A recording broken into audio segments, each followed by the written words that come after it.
मध्य प्रदेश में बीजेपी को लगा पड़ा झटका, एक और नेता ने की बगावत। एमपी बीजेपी के दिग्गज नेता ने थामा कांग्रेस का हाथ। लगातार बागियों की बगावत के चलते बैकफुट पर बीजेपी हाईकमान।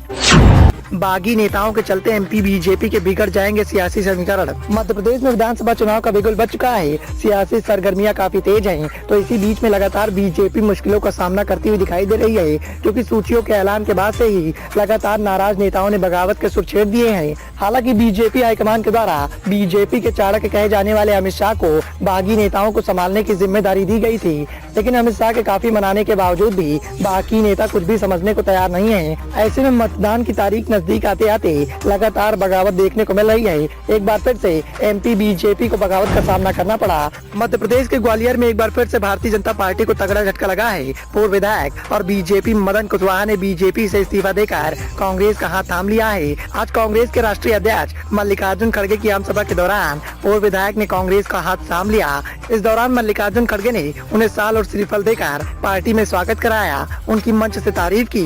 पूर्व विधायक और बीजेपी नेता मदन कुशवाहा पिछले 4 साल से मंत्री भारत सिंह कुशवाहा के साथ प्रचार कर रहे थे। लगातार मंच से कांग्रेस को कोसते हुए नजर आ रहे थे, लेकिन अचानक उन्होंने अपना निर्णय बदल लिया, कांग्रेस में शामिल हो गए। मदन सिंह कुशवाहा ने कांग्रेस में शामिल होने के बाद अब सबसे बड़ी चुनौती मंत्री भरत सिंह कुशवाहा के लिए बन गई है, क्योंकि ये दोनों नेता कुशवाहा समाज से आते हैं। ग्वालियर ग्रामीण विधानसभा में कुशवाहा समाज का निर्णायक वोट बैंक है, लेकिन मतदान की तारीख नजदीक आते आते लगातार मध्य प्रदेश में बीजेपी को बगावत का सामना करना पड़ रहा है। एक एक कर बागी नेताओं ने मध्य प्रदेश बीजेपी का साथ छोड़ना शुरू कर दिया है। कई नेताओं ने तो निर्दलीय चुनाव के मैदान में उतरने का फैसला कर दिया, तो कई कांग्रेस के साथ चले गए। और जिस तरह की बगावत लगातार देखने को मिल रही है, उससे इस बात के सवाल भी अब उठने लगे हैं कि क्या बीजेपी आसानी से मध्य प्रदेश की सियासत पर दोबारा से कब्जा कर पाएगी, क्योंकि बागी नेताओं के द्वारा लगातार बीजेपी के प्रत्याशियों के सामने चुनौती बनने का काम किया जा रहा है। अब देखना ये है कि क्या बीजेपी इस झटके से उबर पाएगी या फिर कांग्रेस